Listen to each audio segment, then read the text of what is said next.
Welcome to U.S. Briefing. The content of the briefing includes ranking Alabama's remaining games from easiest to hardest. Gaza, no way out, even for dual citizens. After Afghanistan quakes, women and children need urgent aid. It's a very unfortunate situation. Bellevue vehicular homicide suspect flees country. Badgers Wire staff predictions. Wisconsin looks to snap skid versus Ohio State. Ranking Alabama's remaining games from easiest to hardest. Yahoo! The Alabama Crimson Tide's College Football Playoff, CFP, hopes are still alive despite the team losing to Texas in Week 2. Experts believe Alabama will have to win out and defeat Georgia in the SEC championship game to make the CFP. However, before the conference championship, Alabama must get through the regular season. The upcoming games rank from easiest to most difficult: Chattanooga, Kentucky, Auburn, LSU, and the SEC championship game. Gaza, no way out, even for dual citizens. Deutsche Welle. No country has been able to evacuate its citizens from Gaza, which has been under bombardment by Israel for 3 weeks. Although the U.S. has renewed discussions to ensure the safe passage of foreign nationals and Palestinians with dual citizenship, the Rafah border crossing, the only route out of Gaza, remains closed. The crossing, which is with Egypt, has only allowed some trucks carrying humanitarian aid to enter the Gaza Strip. German officials have said there are several hundred Palestinian Germans in Gaza, without giving specific figures. After Afghanistan quakes, women and children need urgent aid. Deutsche Welle. More than 154,000 people were affected by a series of earthquakes that devastated the western Herat province in early October, according to the UN Office for the Coordination of Humanitarian Affairs. The earthquakes damaged over 40 health care facilities in the region, leaving more than 114,000 people in need of emergency medical assistance. Many of those affected are women and children, with over 7,500 pregnant women among them. International aid organizations have warned that the situation is deteriorating as winter approaches and have appealed for additional funding to aid those affected by the earthquakes. However, doubts have been raised about the ability of the Taliban to handle the crisis, and concerns have been raised about the difficulty of providing support to those affected. It's a very unfortunate situation. Bellevue vehicular homicide suspect flees country. Yahoo! Bellevue police in Washington state have launched an international search for a suspect in a vehicular homicide case after she fled to China. The suspect, Ting Yi, was allegedly the driver in a fatal car crash in September 2015. When she was discharged from hospital, a friend picked her up and drove her to Vancouver, where she took a flight to China. Bellevue police have charged Yi with vehicular homicide and have asked federal partners for assistance in the case. Badgers Wire staff predictions. Wisconsin looks to snap skid versus Ohio State. Yahoo! The Wisconsin Badgers will take on Ohio State at home this weekend. The Badgers are coming off of an impressive comeback win against Illinois last week, and their confidence as a team continues to grow.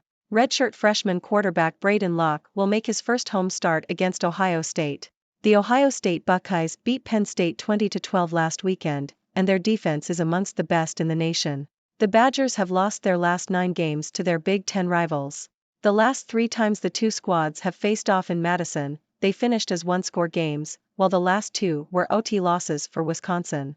Inside the online war where cartoon unicorns and Telegram channels are used by Israel and Hamas. ABC. The conflict between Israel and Hamas in Gaza is being fought not only on the ground, but also in the digital realm. Information warfare is used to manipulate information and control the narrative in order to mobilize support and sustain moral legitimacy. Both sides are employing a range of tactics to promote their own narrative and discredit their opponent. The Israeli government has launched a highly produced social media campaign featuring graphic images and videos from the Hamas attack, while Hamas is using affiliated Telegram channels to post uncensored photos of dead and wounded children it claims are victims of Israel's bombings. The goal is to generate emotional responses and sway public opinion both domestically and internationally. This information warfare is being fought on a massive scale and is aided by the fact that citizens are now curators and creators of information. However, this also means that there is a barrage of information that needs to be sifted through, leading to confusion and the amplification of disinformation. In the context of the Israeli-Hamas conflict, disinformation can be a goal in itself. Conflicting and changing statements can be used to confuse the audience and make it difficult for them to believe certain things.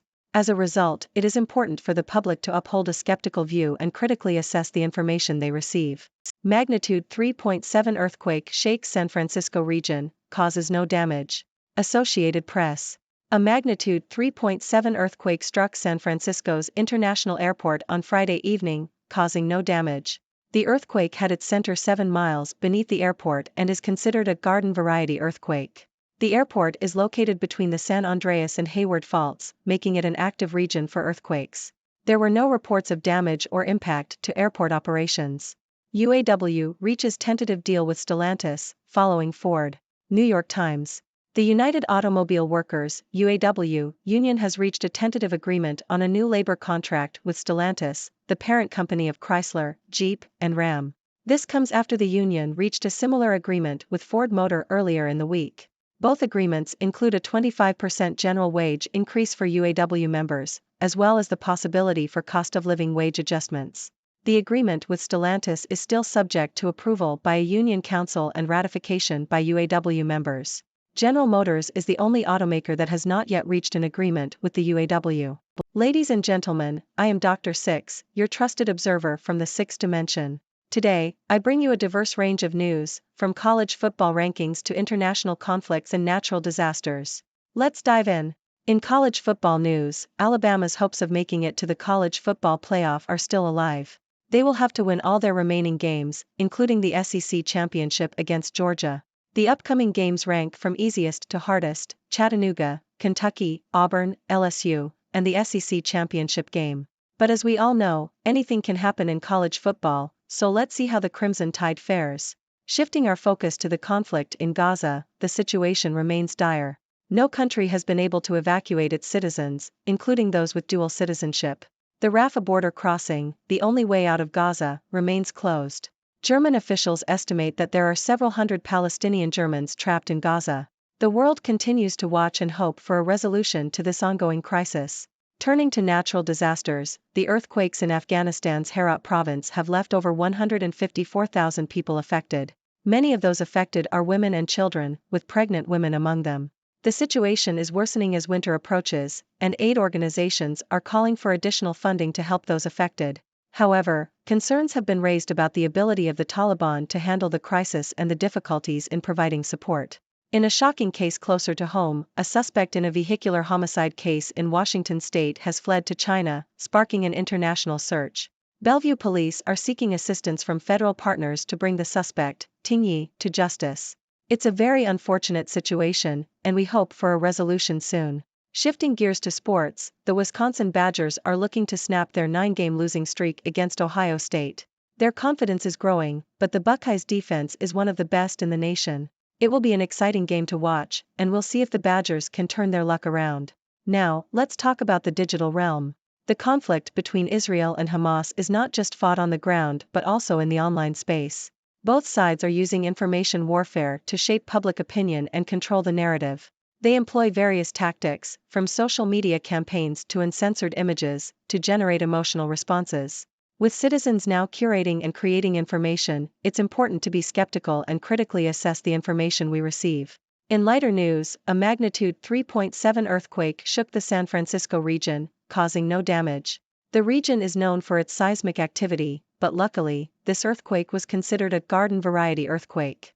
No impact was reported at the San Francisco International Airport. Lastly, in labor news, the UAW union has reached a tentative agreement with Stellantis, the parent company of Chrysler, Jeep, and Ram. This comes after a similar agreement with Ford Motor. The agreements include a 25% general wage increase for UAW members. General Motors is the only automaker that has not yet reached an agreement. That's all for today's news roundup, folks. Remember, in a world filled with diverse events, it's important to stay informed and question the information we receive. So, what are your thoughts on these stories? Do you have any burning questions? Let's hear it from you. Thank you for tuning in. The content above showcases the latest briefing reports and analytical synopses, thoughtfully curated by the 6Do team. These insights stem from a wide array of reputable media outlets, think tanks, government sources, and specialized experts worldwide. We encourage you to explore these sources for a comprehensive perspective. Keep in mind that while the content may not always align with the official standpoint of 6Do Brief, it's not meant to be taken as absolute directives for decision-making. Comprising seasoned media professionals, learned scholars, and accomplished scientists, the 6Do team embodies a trailblazing, fully independent media entity. To customize 6Do Brief to meet your professional needs, you have the option to subscribe to a diverse array of briefings on our website, 6dobrief.com. Regardless of your location, you can conveniently receive 6Do Brief via email.